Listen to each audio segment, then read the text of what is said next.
سیدتنا فاطمہ و سیدتنا زینب و سیدنا محمد الحمدللہ رب العالمین والصلاة والسلام علی سید الانبیاء والمرسلین اللہم صلی علی سیدنا و مولانا محمد وعلی آلہ واصحابہ وبارک وسلم وصلی علیہ۔ دنیا کے تمام دیکھنے والوں کو، تمام چاہنے والوں کو، تمام پیار کرنے والوں کو، اور جہاں جہاں تک اس وقت میری آواز کو سنا اور مجھے دیکھا جا رہا ہے، جنید اقبال کی جانب سے انتہائی محبت کے ساتھ السلام علیکم۔ ایک بار پھر ناظرین، آپ کو میں صبح نور میں دل کی گہرائیوں سے خوش آمدید کہتا ہوں۔ اور آئیے بلا توقف چلتے ہیں حضرت ابو انیس محمد برکت علی علیہ رحمہ کی تالیف اسماء النبی کریم صلی اللہ علیہ وآلہ وسلم سے رسول اللہ صلی اللہ علیہ وآلہ وسلم کا ایک اسم مبارک پڑھنے اور سننے کی سعادت حاصل کرتے ہیں۔ سیدنا الغافر صلی اللہ علیہ وآلہ وسلم، ہمارے سردار معاف فرمانے والے، درود و سلام بھیجے اللہ آپ صلی اللہ علیہ وآلہ وسلم پر، آپ صلی اللہ علیہ وآلہ وسلم کے آل پاک پر اور صحابہ کرام رضوان اللہ تعالیٰ علیہم اجمعین پر۔ حضرت ابو ہریرہ رضی اللہ تعالیٰ عنہ بیان کرتے ہیں کہ حضور نبی کریم صلی اللہ علیہ وآلہ وسلم نے فرمایا کہ صدقے سے مال میں کمی نہیں ہوتی، اور جو شخص دوسرے کے قصور کو معاف کر دیتا ہے اللہ تبارک و تعالیٰ اسے اور عزت عطا فرماتا ہے، اور کسی کا قصور معاف کر دینے سے عزت میں کمی نہیں ہوتی۔ ناظرین کرام، آج کا موضوع بہت اہم ہے، کیونکہ ایک روایت کے مطابق اہل بیت اطہار علیہ السلام کی آج دربار یزید میں تشریف آوری ہوئی تھی۔ یعنی اب وہ منظر کیا ہے، بس ان کے بیان سے باہر ہے۔ ہمارے ساتھ آپ نے رہنا ہے، کیونکہ بہت سی باتیں جو تاریخ کے حوالے سے بڑی کنفیوژنز ہیں، وہ انشاءاللہ آج آپ کو کلیئر ہوں گی کہ یزید کا رویہ ایکچولا کیا تھا، اور بی بی زینب سلام اللہ علیہا نے جو لہجہ مولا کائنات میں وہاں پر خطاب فرمایا وہ کیا خطاب تھا۔ باتی ناظرین کہ مارکہ کربلا تاریخ کا ایک ایسا دل سوز و جاں گداز باب ہے جس کے بیان سے دل پگھل جاتے ہیں، بلکہ یوں کہیے کہ کلیجے منہ کو آتے ہیں۔ آج بھی جبکہ اس واقعے کو تقریباً 14 صدیاں گزر گئی ہیں، اہل بیت اطہار علیہ السلام کے مصائب و آلام اور باطل پرستوں کی جانب سے ان پر ڈھائے گئے ظلم و ستم کا ذکر ہوتا ہے تو روح کانپ اٹھتی ہے، اور دلوں میں رنج و غم اور کرب و علم کی جو کیفیت پائی جاتی ہے، خدا جانے کیا کیا اسرار و رموز شہادت سیدنا امام حسین علیہ السلام میں پوشیدہ تھے، اور کیا کیا حکمتیں اور مصلحتیں اس شہادت سے وابستہ تھیں۔ ابن زیاد نے شہداء کے سروں اور اسیران اہل بیت کو فوج کے پہرے میں یزید کے پاس دمشق روانہ کر دیا۔ توجہ رہے ناظرین آپ کی، یہ کاروان حسینی جو کہ اب کرب و بلا کی شیر دل خاتون مولا کائنات مولا علی کرم اللہ وجہ الکریم کی یعنی جو لخت جگر ہیں، ان کی قیادت میں آ کر کاروان زینبی کی شکل اختیار کر چکا ہے۔ ایسا تھکا دینے والا قیامت خیز سفر کی جس کی صحبتیں بیان کرنا زبان کے احاطے سے مکمل طور پہ باہر ہے، جن کی تکلیفوں کو بیان کرنا کسی انسان کے بس کی بات نہیں، جس کی اذیتوں کا اظہار کرنا کسی فہم و ادراک کے بس میں نہیں، خانوادہ رسول صلی اللہ علیہ وآلہ وسلم کے سارے چاند اور ان کے رفقا کربلا کی تپتی ریت پر ذبح کیے جا چکے ہیں۔ امام زین العابدین علیہ السلام سمیت پاک بیبیوں اور بچوں کو قیدی بنایا گیا، کوفے کے بازاروں میں گھمایا گیا، ابن زیاد کے دربار میں پہنچایا گیا۔ کربلا کے بعد ہر لمحہ کربلا بن کر اہل بیت اطہار پر ٹوٹتا رہا۔ ناظرین، یزیدی لشکر کی ان تمام قیامت خیزیوں کو برداشت کر کے اہل بیت اطہار علیہ السلام دمشق پہنچے تو انہیں یزید کے دربار میں پیش کیا گیا، اور آپ جانتے ہیں ناظرین اس دربار کو بڑا مزین کیا گیا، دارالامارہ کو بڑا مزین کیا گیا تھا، ڈھول باجے رقص سرور، ایک عجیب کیفیات تھی دمشق کے اندر۔ یعنی جن نفوس قدسیہ کے دربار میں، ذرا غور کیجئے گا ناظرین، جن نفوس قدسیہ کے دربار میں فرشتے پیش ہوتے ہوں وہ بھی بغیر اجازت کے پیش نہ ہوتے ہوں، آج تاریخ کا اس سے بڑا ظلم اور کیا ہوگا کہ آج ان پاک نفوس قدسیہ کو ابن زیاد کے دربار سے اٹھا کر جب یزید کے دربار میں پیش کیا گیا ناظرین تو قیامت خیز وہ منظر تھا۔ اس سے بڑی بدبختی اور کیا ہوگی کہ جو آقا اپنی امت کے لیے پوری رات رویا کرتے تھے، آج انہی کی آل کو رلایا جا رہا ہے۔ جو آقا پوری رات اپنی امت کے لیے قدمین شریفین متورم کر لیا کرتے تھے، آج انہی کی آل کے پاک جسموں کو متورم کیا جا رہا ہے۔ جو آقا بھوکے رہ کر امتیوں کو کھلایا کرتے تھے، تھے آج انہی کی آل کو بھوکا پیاسا رکھا جا رہا ہے۔ ناظرین کرام، یعنی اس سے بڑی قیامت اور کیا ہوگی کہ آقا دو جہاں صلی اللہ علیہ وآلہ وسلم کی آل پر قیامت صغریٰ بپا کر دی گئی، یعنی جو آقا اپنے جسم اطہر پر امت کے لیے پتھر کھایا کرتے تھے، جن کے جسم اطہر کو زخمی کیا جاتا تھا، آج انہی کی آل کے پاک وجود کو رسیوں سے باندھ کر زخمی کیا جا رہا ہے۔ یعنی ایک قیامت وہ تھی جو کربلا میں گزری، کوفے کے بازاروں میں گزری، ابن زیاد کے دربار میں گزری، اور ایک قیامت یہ ہے جو دمشق کے بازاروں سے گزر رہی ہے اور یزید کے دربار سے گزر رہی ہے۔ سیدہ زینب سلام اللہ علیہا اور امام زین العابدین علیہ السلام کے خطبات ان کے یقین کا مکمل طور پر سرمایہ بنے ہوئے تھے۔ ناظرین، تاریخ کے کرتاس پر امام علی مقام امام حسین علیہ السلام اور ان کے رفقا کا مبارک خون یزید کے کاندھوں پر ہے۔ آج بھرے دربار میں بی بی زینب سلام اللہ علیہا اور امام سجاد علیہ السلام، جنہوں نے صبر و استقامت اور ایمان و یقین کا عظیم پہاڑ بن کر رنج و علم کی انتہا کر دی ہے۔ یعنی ایک ایسی تاریخ ناظرین کہ جس کو بیان کرتے ہوئے بھی بیان کو جو ہے وہ رنج آتا ہے اور علم کی کیفیت کے اندر بیان میں مبتلا ہوتا ہے کہ اپنے قریبی عزیزوں اور روئے زمین کی عظیم تر ہستیوں کو بے دردی سے آپ نے ذبح ہوتے ہوئے دیکھا، نیز ان کے لاشیں، مبارک لاشیں پامال ہوتے دیکھے۔ آج بنیادی طور پہ دربار یزید ہے اور اہل بیت اطہار علیہم السلام ہیں۔ آئیے گفتگو کا آغاز کرتے ہیں۔ ہمارے ساتھ انشاءاللہ 3 ممتاز شخصیت موجود ہوں گی جو یقیناً کسی تعارف کی محتاج نہیں ہیں۔ پہلی شخصیت بزرگ شخصیت ممتاز عالم دین محترم جناب پروفیسر محمد سعید احمد خان صاحب، دوسری شخصیت ممتاز عالم دین جناب علامہ بدر الزماں قادری صاحب، تیسری شخصیت ممتاز عالم دین جناب ڈاکٹر سید حامد فاروق بخاری صاحب، اور آخر میں انشاءاللہ ممتاز ثناء جناب الحاج اختر حسین قریشی صاحب منقبت کا نذرانہ پیش کریں گے۔ آپ تینوں احباب کو السلام علیکم اور خوش آمدید۔ السلام ورحمۃ اللہ وبرکاتہ۔ پروفیسر صاحب، آپ سے بات کا آغاز کرتے ہیں۔ ظاہر ہے بڑا ایک عجیب سا موقع ہے، اور جب اس طرح اہل بیت اطہار کے اوپر ہونے والے ظلم و ستم پہ بات ہوتی ہے تو پھر دل بڑا پسیج جاتا ہے۔ اہل بیت اطہار کا قافلہ ظاہر ہے کربلا کے بعد کوفے روانہ ہوا، کوفے سے پھر روانہ کر دیا گیا، اب دمشق کی طرف روانہ ہو چکا، اور تاریخ کا اس سے بڑا ظلم اور کیا ہوگا کہ میں ایک بات سوچتا ہوں کہ جن کے نانا جان امت کی شفاعت فرمائیں گے، آج ان کی آل کا یہ حال بتائیے۔ بسم اللہ الرحمن الرحیم، اللہم صلی علی محمد وعلی آل محمد وبارک وسلم۔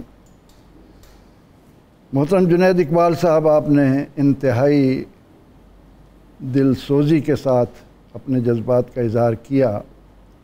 دینیات کے ایک ادنیٰ طالب علم کی حیثیت سے میرے سامنے جب یہ منظر آتا ہے تو میں یکم سفر کو، یعنی یزیدی دربار میں اس قافلے کے پہنچنے کو تاریخ انسانیت کا سب سے بڑھ کر وحشتناک، ہیبت ناک، سفاکیت اور حیوانیت سے بھرپور دن پاتا ہوں۔ اللہ، بڑے سے بڑے فرعون نے بھی اس طرح تعصب کا، اس قدر انتقام کا اظہار نہیں کیا ہوگا جو ہم یہاں پر امت مصطفیٰ کا فرد اپنے آپ کو کہتے ہوئے، ماتھوں پر بڑے بڑے محراب ڈالے ہوئے، کئی حج اپنے دامن میں رکھے ہوئے، اور مسلمان ہو کر انہوں نے اس دن میں جس ذلت و رسوائی کو اپنے لیے چنا، اس کی مثال اور کہیں نہیں ملتی۔ اللہ، کیا کوئی شخص یہ اندازہ لگا سکتا ہے کہ زینب اور کلثوم کون ہیں؟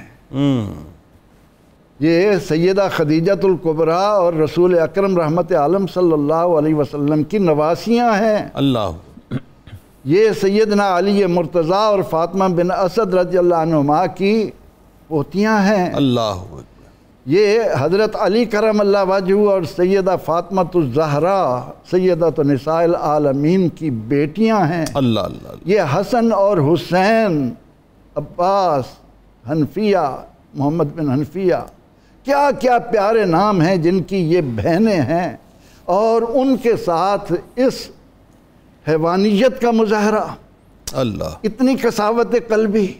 اللہ، ہم دیکھتے ہیں کہ ہلاکوں نے بھی 22 لاکھ کھوپڑیوں کی ایک تاج بنا کر اس کے اوپر تخت بنا کر بیٹھا، لیکن وہاں پر بھی تعصب اور شرمناکی ظلم کی وہاں بھی اتنی نظر نہیں آتی جہاں یہ یزید کے دربار میں دیکھنے والے کو ملتی ہے، لیکن یہاں پر ہم یہ دیکھتے ہیں کہ ان کی لاشوں کو گھوڑوں کے تلے پاؤں تلے روندا جا رہا، اللہ، ان کے سروں کو قلم کیا جا رہا، اللہ اللہ، اور وہ سر جو رسول اللہ صلی اللہ علیہ وسلم کے مبارک سر سے مشابہت رکھنے والے، اللہ اکبر، اسی لیے تو صدیوں پہلے وہ گرجے گھر میں لکھ دیا گیا تھا کہ اترجو امتن قتلت حسین شفاعت جد ہی یوم الحساب ہی۔ اللہ اللہ، کیا یہ لوگ کہ جن کی بربریت کا عالم تھمنے کو نام ہی نہیں لیتا، مجھے حیرت ہوتی ہے ان مسلمان کہلانے والوں پر کہ جو ان کا نام ادب سے لینے کی کوشش کرتے ہیں۔ کیا تاریخ نے کبھی دیکھا کہ حضرت زید رضی اللہ عنہ کو شہید ہونے کے بعد، زمین میں دفن ہونے کے بعد ان کو نکال کر 2 سال کے لیے ان کے جسم کو ننگا کر کے کھڑا کیا جائے؟ اللہ، استغفر اللہ، استغفر اللہ۔ آخر یہ بربریت کس لیے ہے؟ یہ محض ایک جہالت کا وہ تعصب لوٹ آتا ہے جو یزید کے منہ سے بھی نکل کر سامعین تک پہنچتا ہے کہ وہ وہاں پر کس خباثت کا اظہار کر رہا ہے۔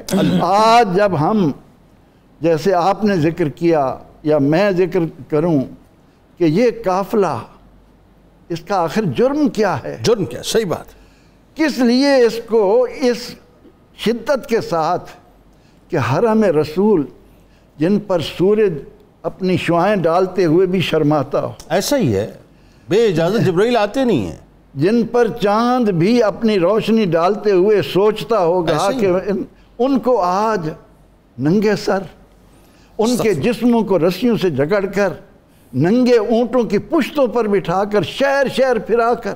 اچھا ایک بات پروفیسر صاحب مجھے بتائیے، یہ بات مجھے آج تک میں اس کا جواب خود اپنے آپ سے بھی تلاش نہیں کر پایا۔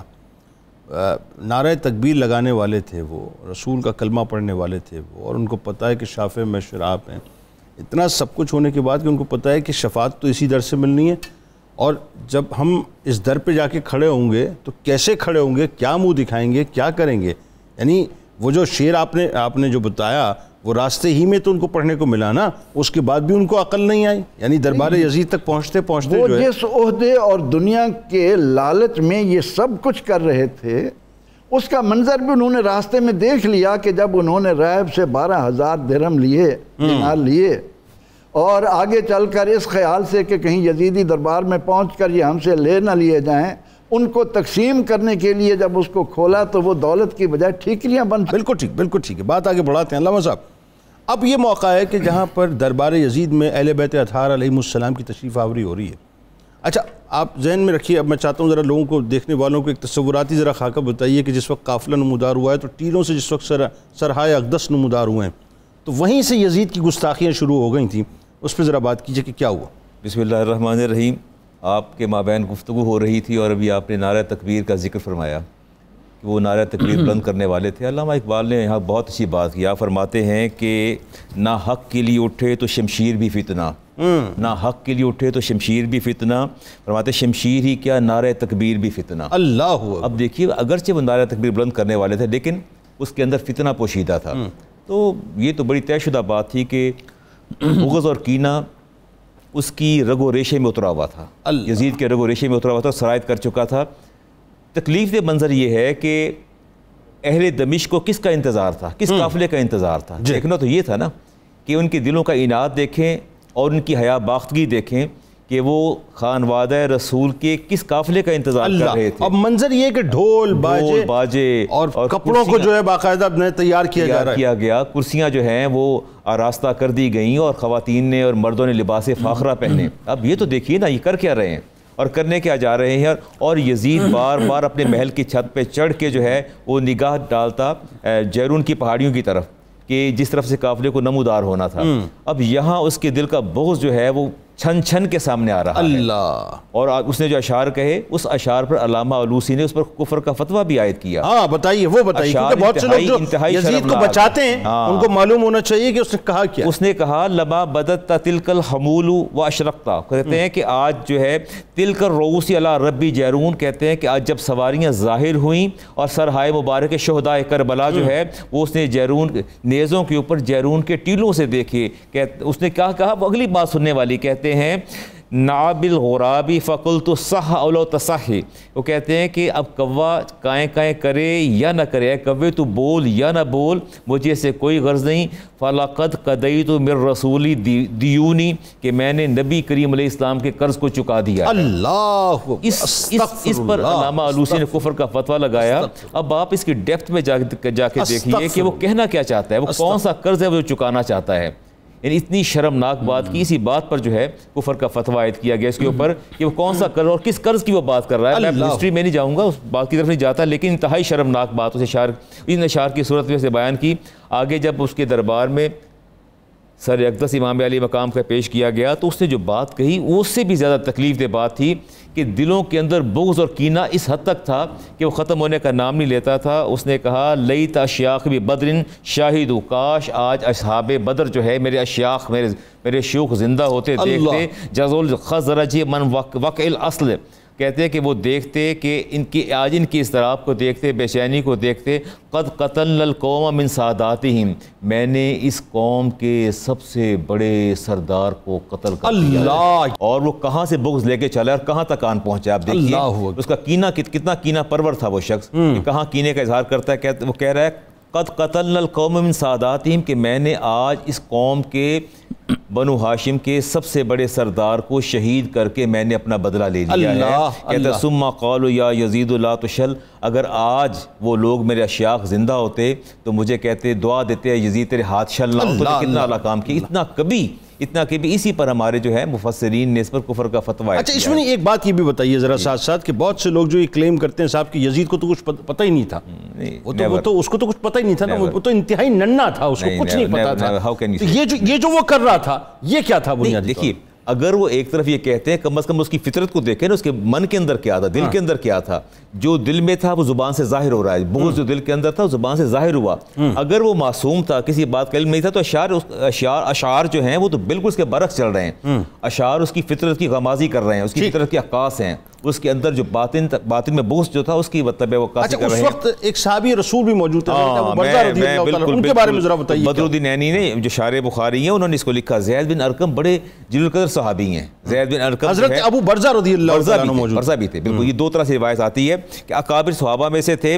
آپ جنگ صفین میں بھی علی المرتضیٰ شیر خدا کے ساتھ اور فرماتے ہیں کہ میرے سامنے جب یزید نے اپنی سٹک لے کے، آپ کی چھڑی لے کے آپ کے دندان مبارک پر لگائی تو میں نے کہا ارفع قدیبہ کا، فرمایا آپ نے اٹھا لو اپنی چھڑی کو، یہاں سے اٹھا لو. فقد رأیت فم رسول اللہ فی موضع، میں نے خود اپنی آنکھوں سے رسالت امام علیہ السلام کے ان ہونٹوں کو بوسہ دیتے دیکھا جہاں تو چھڑی لگا رہا ہے. اس کے بعد اتنا جملہ کہہ کہ آپ زارو قطار روئے، بہت روئے. زیاد نے کہا ابق اللہ عیناک فواللہ، کہا کہ یہ آنکھیں ہمیشہ آپ کی روتی رہیں. لولا انک شیخ، اگر آپ بوڑھے نہ ہوتے، قد خرفت و ذہبت عقلک، آپ کی عقل جاتی رہی. لضربت، انہوں کو کہا میں آپ کی گردن جو ہے تن سے جدا کر دیتا. آپ وہاں سے اٹھے اور نکلتے، آپ نے بات فرمائی. جو یہ بالکل وہ منظر ہے حضرت ابو برزہ رضی اللہ تعالیٰ عنہ کا جو منظر حضرت زید بن ارقم رضی اللہ تعالیٰ عنہ کے ساتھ پیش آیا ابن زیاد کے دربار میں. ایگزیکٹلی ابن زیاد نے یہ گستاخیاں دونوں میں سملیرٹی، دونوں کے اندر سملیرٹی اور ان کے کلمات کے اندر بھی سملیرٹی. بالکل وہی منظر جو ابو برزہ کا اور جو زید بن ارقم کا. اچھا اب وہ یہاں جو بات کی زید بن ارقم نے، اگر وہ سن لیتا، ابن زیاد سن لیتا تو یقیناً جو ہے وہ آپ کو نقصان پہنچاتا. آپ نے فرمایا کہ اے معاشر عرب ایک بات یاد رکھنا، آج کے بعد تمہاری قوم غلام ہو چکی ہے اور قطن غلام ہے، یہ تمہارے اشراف کو قتل کرے گا اور شریر لوگوں کو زندہ رکھے گا. اللہ بات آگے بڑھاتے ہیں ڈاکٹر صاحب. اب ایک موقع تو یہ ہے کہ جہاں پہ اس نے ببانگ دہل گستاخیاں کی نا، اور سرعام گستاخیاں کی، جو اس کا خبث باطن تھا اس کے اندر جو موجود تھا. اب آپ قسطنطنیہ والی حدیث کتنا لا کے توڑ مڑوڑ کے پیش کریں، اس کو بھی آؤٹ آف کنڈکٹ مطلب آؤٹ آف کنٹیکسٹ لوگ بیان کرتے ہیں، اس کا ہسٹوریکل بیک گراؤنڈ ہی کچھ اور ہے. اچھا اب سوال یہ ہے کہ ایک تو یہ گستاخیاں سامنے، اب ایک مکالمہ ہو رہا ہے جہاں پہ یزید نے مشاورت کی ہے اپنے درباریوں سے، اور وہ مکالمہ جو ہے امام زین العابدین علیہ السلام کے اور یزید کے درمیان ہوا، لیکن اس سے پہلے ایک مشاورت ہے، کچھ جملے ہیں جو سخت جملے ہیں، وہ ذرا بتائیے کیا ادا ہوئے تھے. بسم اللہ الرحمن الرحیم. جنید بھائی میں اس جملے سے بات شروع کرنا چاہوں گا کہ جو علامہ آلوسی نے کفر کا فتویٰ دیا، وہ جملہ میں عرض کرنا چاہوں گا کہ آپ نے کیا اس پہ تبصرہ کرتے ہوئے لکھا ہے. آپ نے فرمایا ھذا ھو المروق من الدین، کہ یہ انسان ایسے ہے جیسے دین سے بالکل نکال دیا گیا ہے. ٹھیک. اور یہ جو جملے اس نے بولے نا لیت اشیاخی ببدر شاہدو، اس حوالے سے کہتے ہیں وَقَوْلُ مَنْ لَا يَرْجُعُ إِلَى اللَّهِ وَلَا إِلَى رَسُولِهِ وَلَا إِلَى نَبِيِّهِ وَلَا إِلَى دِينِهِ وَقَوْلُ مَنْ لَا يُؤْمِنُ بِاللَّهِ وَبِمَنْ جَاءَ مِنْ عِنْدِ اللَّهِ، کہتے ہیں کہ یہ جملہ اس شخص کا ہی ہو سکتا ہے جسے اللہ کی طرف رجوع کرنے کی کوئی امید ہی نہ ہو، جسے یہ یقین ہی نہ ہو کہ میں نے اللہ کی بارگاہ میں حاضر ہونا ہے، نبی پاک کا سامنا کرنا ہے، اپنے رسول کا سامنا کرنا ہے، قیامت والے دن اٹھایا جانا ہے. لہذا آپ نے واضح کر دیا اور فتویٰ دے دیا، اور یہی فتویٰ ہے اس آیت کریمہ کے ضمن میں کہ اللہ رب العزت نے فرمایا ان الذین یؤذون اللہ ورسولہ لعنہم اللہ فی الدنیا والآخرہ، جو اللہ اور اس کے رسول کو اذیت دیتا ہے وہ دنیا اور آخرت میں لعنت کا مستحق ہوتا ہے. تو اس پہ کفر کا فتویٰ بھی ہے اور اس پہ لعنت کا فتویٰ بھی ہے جو قرآن نے خود عطا فرمایا. اور دوسرا یہ کہ جب یہ جو آپ نے اشارہ فرمایا نا یہ لوگ شفاعت کی کیسے توقع کریں گے، تو ابن زیاد کے یہ یزید کے دربار میں یہ جو ابو برزہ سلمی کا واقعہ ہے کہ آپ نے جب کہا کہ یہ چھڑی اٹھا لو تو آپ نے ایک جملہ بھی بولا، آپ نے آخر میں کہا یا یزید انکا تجیو یوم القیامہ، تو قیامت والے دن آئے گا، وابن زیاد شفیعو کا، اور تیری شفاعت تو ابن زیاد کرے گا، وہذا حسین یجیو یوم القیامہ ومحمد شفیعو، اور جب یہ حسین آئیں گے جن کے ہونٹوں کو تو چھڑی لگا رہا ہے تو محمد رسول اللہ اس کی شفاعت فرمائیں. بھائی میں یہ عرض کرنا چاہوں گا کہ رب رحمان ہمیں بھی حسین کے قدموں کے صدقہ کی شفاعت عطا فرمائے، اور جو یزید کے حمایتی ہیں انہیں ان کی شفاعت مل جائے، اس میں کوئی اعتراض والی کوئی بات نہیں. دوسرا یہ ہے کہ جب وہ لمحہ آ گیا کہ قیدیوں کا فیصلہ کرنا تھا تو یزید نے مشورہ کیا اپنے درباریوں کے ساتھ، تو ہر ایک نے اپنی اپنی مرضی سے مشورہ دیا. جمہور کی رائے یہ تھی کہ استغفر اللہ نعوذ باللہ ان کو قتل کر دیا جائے، ان سب کو بھی ختم کر دیا جائے جتنے بھی اسیران ہیں. جب یہ مشورہ ہو گیا اور فیصلہ ہونے لگا تو جناب امام زین العابدین اٹھے، آپ نے ارشاد فرمایا یزید تیرے درباریوں نے تو فرعون کے درباریوں سے بھی برا مشورہ دیا ہے. فرعون نے جب موسیٰ کے حوالے سے اپنے درباریوں سے مشورہ کیا تھا تو انہوں نے کہا تھا ثم قالوا له ارجه واخاه وارسل الى المدائن، کہ انہیں جانے دیجئے، موسیٰ کو بھی جانے دو، اس کے بھائی کو بھی جانے دو، اور انہیں مدائن کی طرف رخصت کر دو. یعنی انہوں نے بھی یہ نہیں کہا تھا کہ موسیٰ اور ہارون کو ختم کر دو، تیرے درباریوں نے تو اس سے بھی برا مشورہ دیا ہے. یقیناً جب امام زین العابدین اٹھے آپ نے ضمیر کو جھنجھوڑا تو پھر وہاں حضرت نعمان بن بشیر الانصاری جو صحابی رسول ہیں وہ بھی تشریف فرما تھے. انہوں نے کہا یزید میں تمہیں یہ مشورہ دیتا ہوں کہ اسیران اہل بیت کے ساتھ وہی معاملہ کرو، اگر آج تخت پہ رسول پاک تشریف فرما ہوتے تو وہ بھی وہی معاملہ فرماتے. تو وہ یہ سمجھ گیا کہ میں انہیں اگر عافیت کے ساتھ مدینہ پہنچا دوں گا تو شاید میں اپنی کوئی عزت بچانے میں کامیاب رہ جاؤں، کیونکہ ابھی تک اس کے سارے اعمال سے جس طرح حضرت نے وہ اشعار بھی پڑھے واضح ہو چکا تھا کہ اس کا خبث باطن کیا ہے. اچھا اب اس میں ڈاکٹر صاحب ایک بات بتائیے، قطع کلام کی معذرت، بی بی زینب سلام اللہ علیہ کے خطبہ جو یقیناً آخر میں آپ سے انشاءاللہ ہم نے سننا ہے، لیکن بات یہ ہے کہ جس میں ابتدائی گفتگو انشاءاللہ پروفیسر صاحب فرمائیں گے، لیکن ایک بات جو امام زین العابدین علیہ السلام نے دمشق کی مسجد میں خطبہ دیا تھا جسے روکنے کی کوشش اس نے کی اور اس وقت آذان جو ہے وہ بلند ہوئی تھی، میں چاہتا ہوں اس پہ ذرا، وہ بڑا ایک روح پرور منظر ہے. جی جنید بھائی پھر وہ مرحلہ آ گیا کہ پہلے اس کا خطیب خطبہ دے رہا تھا اور یزید اور آل یزید کے فضائل بیان کر رہا تھا. آپ کھڑے ہو گئے اور آپ نے فرمایا کہ اب مجھے اس لکڑی کے تخت پہ چڑھنے کی اجازت دو، میں خطبہ دینا چاہتا ہوں. پہلے اس نے اجازت سے انکار کیا، پھر سارے درباریوں نے اور جتنے لوگ وہاں موجود تھے انہوں نے کہا کہ انہیں اجازت دی جائے. امام اوپر تشریف لائے، آپ نے ارشاد فرمایا ویلک ایھا الخاطب، اے خطبہ دینے والے یزید کے خطیب تجھ پہ ہلاکت ہے، اشتریت مردات المخلوق بسخط الخالق، کہ تو نے مخلوق کی رضا کو حاصل کیا، اللہ کو ناراض کر لیا. آپ نے ارشاد فرمایا میرا تعلق اس خاندان کے ساتھ ہے. دو جملے اس کے تعارف میں آپ نے فرمایا انا ابن مکہ و منا، انا ابن زمزم والصفا، انا ابن من اسری به من المسجد الحرام الى المسجد الاقصى، انا ابن من بالغ به جبریل الى سدرۃ المنتہى، انا ابن من دنا فتدلى فكان قاب قوسین وادنى، انا ابن محمد المصطفى، انا ابن علی المرتضی. پھر آخر میں جب وہ مؤذن کھڑا ہو گیا تو اس نے جب اللہ اکبر کہا تو آپ نے کہا کہ ہم تو اپنے خون سے سے کربلا کے ریگزار میں یہ رقم کر رہے ہیں اللہ سے بڑا کوئی نہیں. اس نے کہا اشہدو اللہ الہ الا اللہ. آپ نے فرمایا ہم اپنے خون کے ایک قطرے سے ایک ایک بال سے جسم کے ایک ایک بال سے یہ کہہ رہے ہیں کہ اللہ کے سوا کوئی معبود نہیں ہے. جب اس نے کہا اشہدو ان محمد رسول اللہ, آپ نے فرمایا یزید اب یہ فیصلہ ہو گیا, فاتح ہم ہیں یا تو ہے, تیرا موذن تیرا دربار, لیکن اس کی زبان پہ گواہی میرے نانا کی رسالت کی ہے. یہ محمد میرے نانا ہے. آج بھی اہل بیت فاتح ہیں, قیامت والے دن بھی اہل بیت فاتح. انشاءاللہ. ناظرین کرام, یہ وہ موقع ہے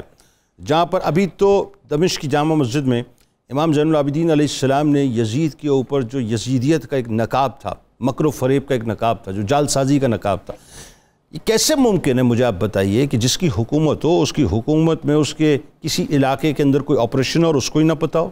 یہ ہو سکتا ہے ناظرین؟ یہ ہو نہیں سکتا. جب سیدنا عمر فاروق رضی اللہ تعالیٰ نے یہ فرمایا کہ فرات کے کنارے اگر کوئی کتا بھوکا مر جائے گا اس کا خمیازہ عمر کے سر ہے, تو ذرا سوچیے کہ اسی فرات کے کنارے امام علی مقام امام حسین علیہ السلام کو ذبح کیا گیا, خانوادہ رسول کو ذبح کیا گیا. کیا یزید کو نہیں پتا تھا؟ یزید کو پتا تھا. ناظرین ہمارے ساتھ رہیں اور انشاءاللہ آپ کو بس مل کے چلتے ہیں, سرکار علیہ السلام کی بارگاہ میں درود پاک کا نذرانہ پیش کرتے ہیں. لوٹیں گے تو بی بی زینب سلام اللہ علیہ کا خطبہ جو لہجہ مولا کائنات میں ہے. ایک بار پھر ناظرین میں آپ کو خوش آمدید کہتا ہوں, اور آج کا موضوع تاریخ کے جھروکوں میں اگر آپ جھانک کے دیکھیں تو انتہائی دردناک, انتہائی کربناک, انتہائی اذیتناک ہے کہ کربلا کے بعد لمحہ لمحہ کربلا بن کر اہل بیت اطہار علیہم السلام پر اترتا رہا, پہاڑ بن کر ٹوٹتا رہا. ناظرین یہ بیان کرنا روا روی میں بہت آسان ہے صاحب, بہت آسان ہے کہ شب عاشور آئی, عاشور کا دن آیا, شام غریبہ آئی, شہادتیں ہو گئیں, خیام حسینی جلا دیے گئے. یہ بیان کرنا بہت آسان ہے. بیان کرنا بہت آسان ہے کہ چند دنوں کی مسافت کے بعد, 3-4 دن کی مسافت کے بعد کوفے پہنچے, بازاروں میں گھمائے گئے, یہ ابن زیاد کے دربار میں پیش کیے گئے. بہت آسان ہے. بہت آسان ہے کہ ابن زیاد نے خط لکھا یزید کو, اس نے جواب دیا, یہاں سے لشکر ان کو لے کے رسیوں میں باندھ کے قید کر کے چلا. بیان کر دینا بہت آسان ہے. بہت آسان ہے یہ کہہ دینا کہ دمشق میں جب آپ داخل ہو رہے تھے تو پورے دمشق کو سجایا گیا تھا, یعنی ظاہر ایک طوفان بدتمیزی بپا کی گئی تھی. بہت آسان ہے یہ کہہ دینا کہ سر اقدس یزید کے سامنے جب رکھا گیا تو اس نے گستاخیاں کی. اور پھر یہ بھی کہہ دینا بہت آسان ہے کہ پھر اس کے بعد وہ جو قافلہ مدینے چلا.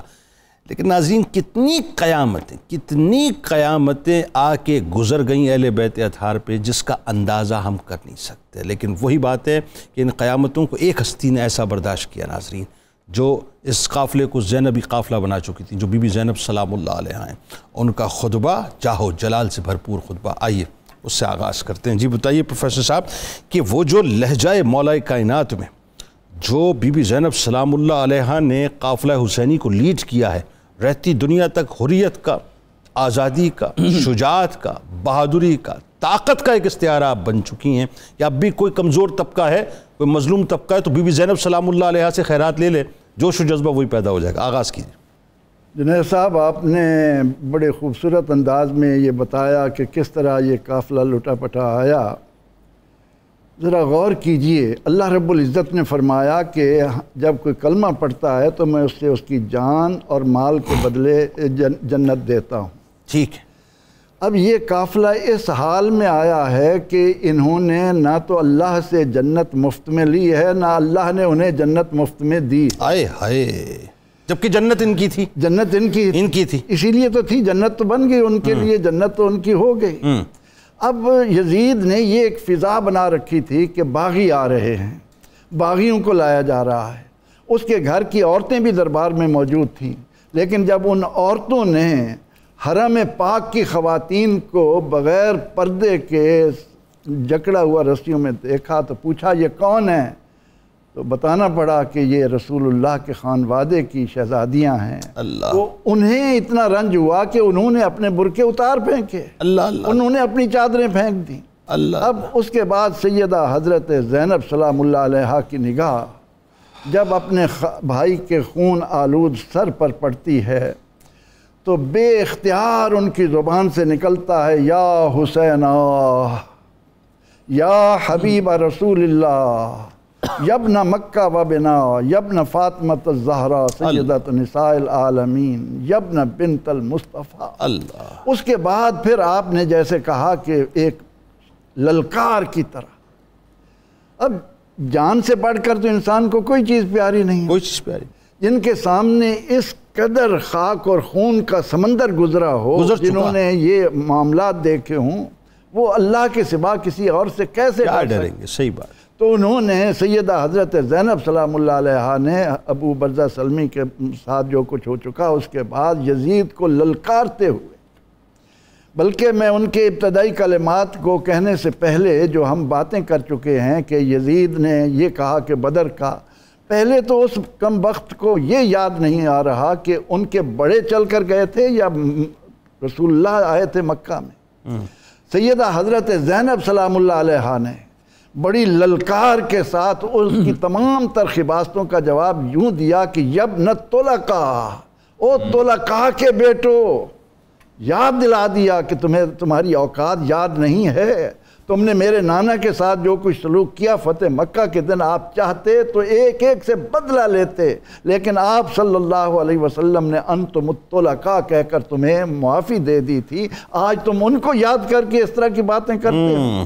تو اس کے بعد سیدہ حضرت زینب سلام اللہ علیہا جب کھڑی ہوئیں اور آپ کی زبان اقدس سے رسول اللہ صلی اللہ علیہ وسلم کی فصاحت و بلاغت، علی مرتضیٰ رضی اللہ عنہ کی شیریں زبانی اور حسین رضی اللہ عنہ کی جرت، تو آپ نے سب سے پہلے اللہ رب العزت کی حمد و ثنا بجا لاتے ہوئے فرمایا الحمدللہ رب العالمین۔ کیا جملہ ہے! تمام تعریفیں اس اللہ کے لیے جو تمام جہانوں کا پالنے والا ہے۔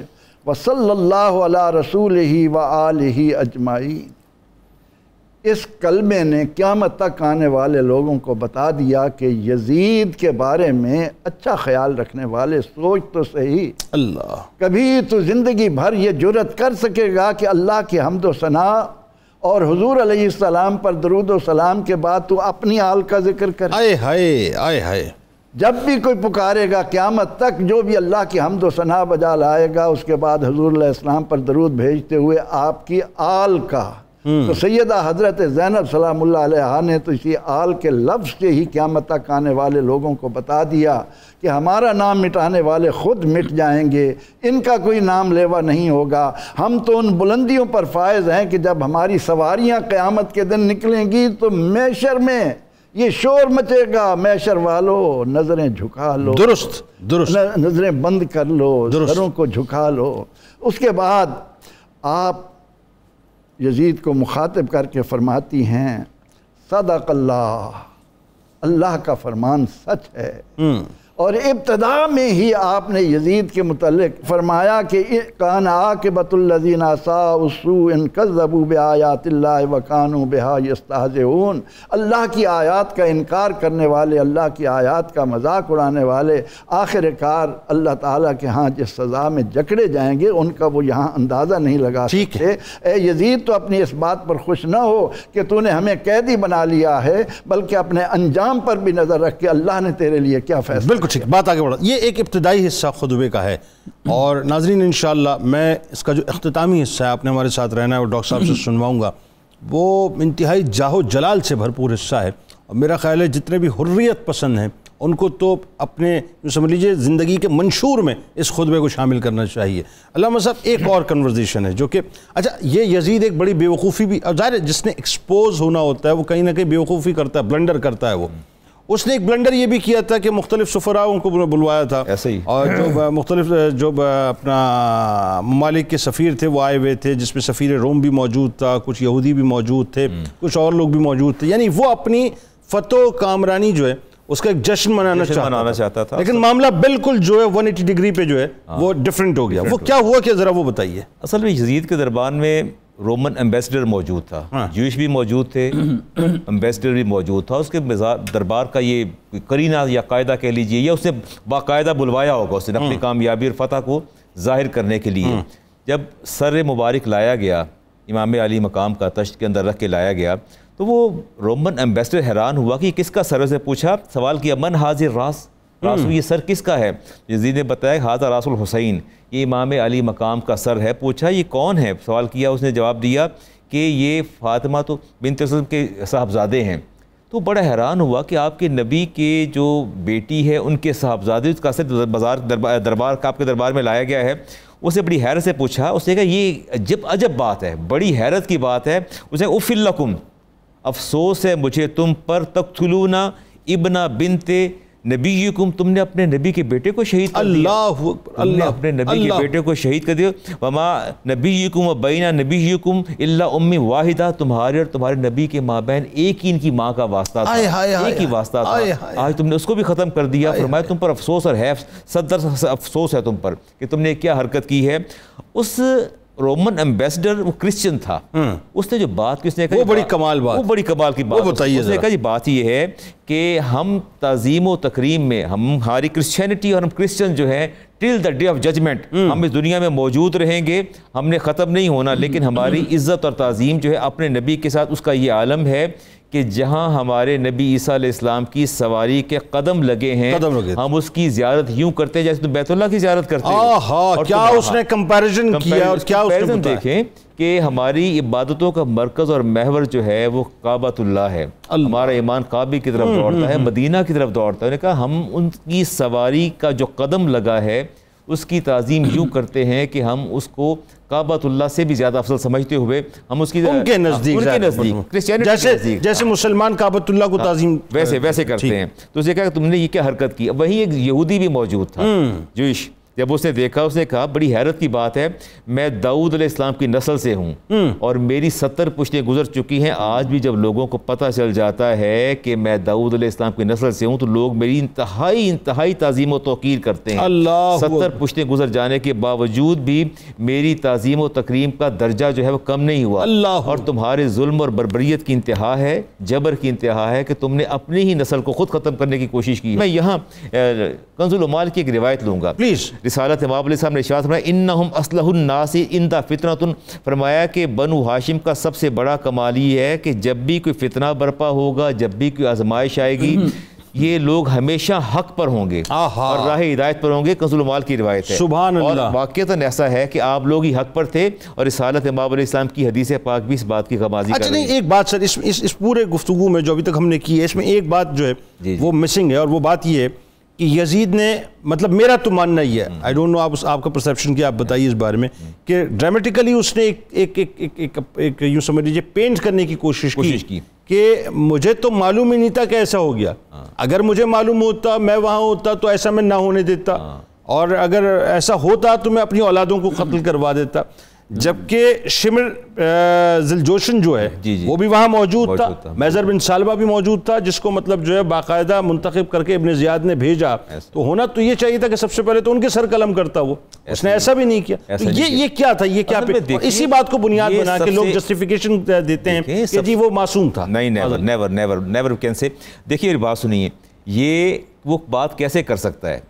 جب میں نے ابتدائی حصے میں جو اشعار پڑھے وہ یزید کے اشعار تھے نا، ٹھیک ہے، انہی اشعار کے اندر اس نے اپنے خوب سے باطن کا مظاہرہ کیا اور اس نے بتا دیا. دوسری بات جنید صاحب یہ دیکھیے کہ ہیڈ آف دی اسٹیٹ کے بغیر اتنا بڑا قدم کیسے اٹھایا جا سکتا ہے؟ درست. سوال ہی پیدا نہیں ہوتا کہ اس کی کنسنٹ کے بغیر، اس کی مرضی کے بغیر انویژن ہو جائے، کوئی حملہ ہو جائے یا کوئی اتنا بڑا قدم، وہ بھی خاندان نبوت کے ساتھ.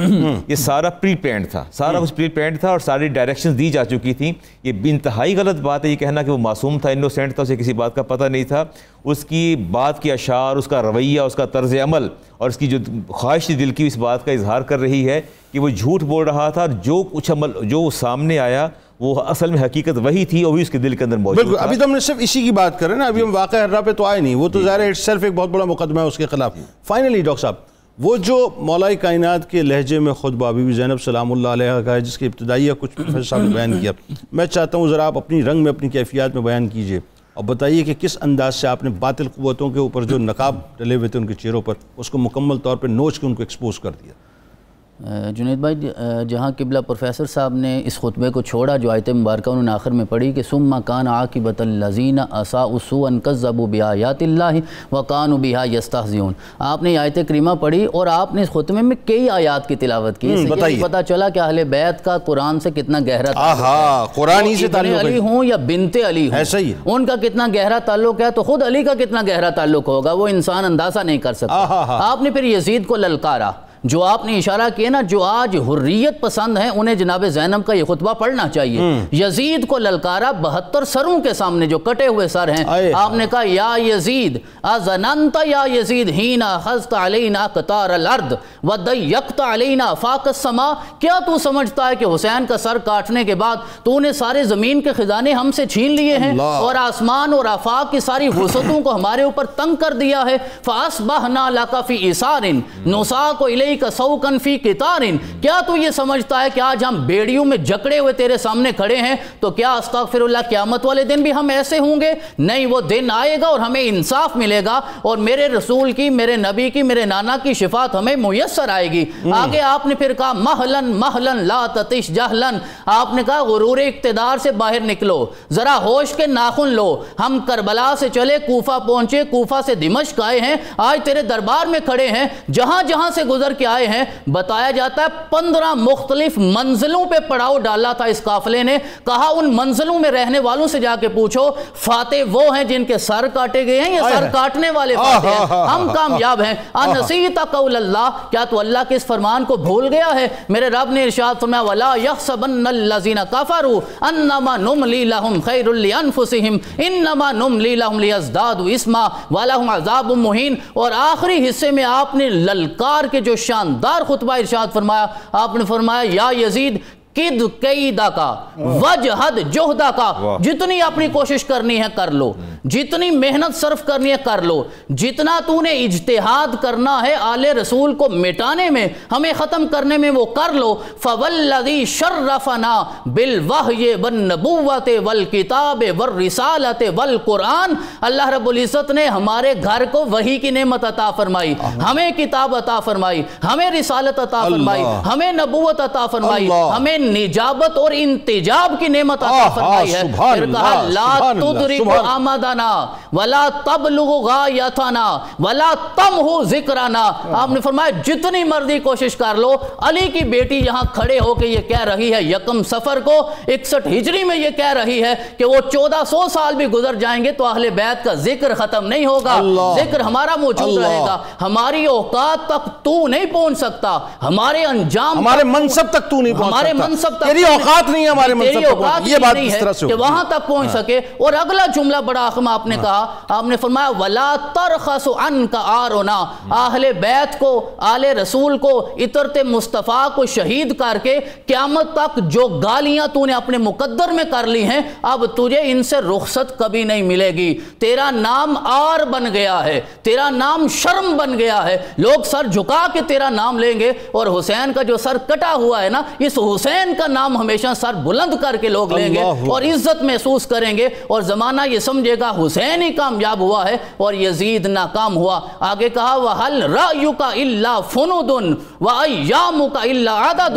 وَجَمْعُكَ إِلَّا بَدَدٌ، آپ نے ارشاد فرمایا تیری رائے ختم ہونے والی ہے، تیرا یہ حکم جو ہے، یہ فیصلہ کرنے کی طاقت یہ ختم ہونے والی ہے، تیری حکومت کے دن تھوڑے سے رہ گئے ہیں۔ آپ نے 61 ہجری میں بتا دیا تھا تیرا یہ لشکر تتر بتر ہونے والا ہے، یہ منتشر ہو جائے گا، زیاد بھی نظر نہیں آئے گا، شمر بھی نظر نہیں آئے گا، محفر بن سالبہ بھی نظر نہیں آئے گا، جہاں بھی نظر آئے گا نا کربلا کے بعد یا زین العابدین نظر آئے گا یا امام باقر اور جعفر صادق کی ذات نظر آئے گی، ہمارا خاندان ختم ہو جائے گا۔ اور آخر میں ارشاد فرمایا یاد رکھو اس دن کو یوم ینادی المنادی الا لعن الظالم العادی، کہ جس دن وہ منادی ندا دے گا کہ جو عادی ظالم تھا اللہ نے آج اس پہ لعنت کرنے کا اعلان کر دیا ہے۔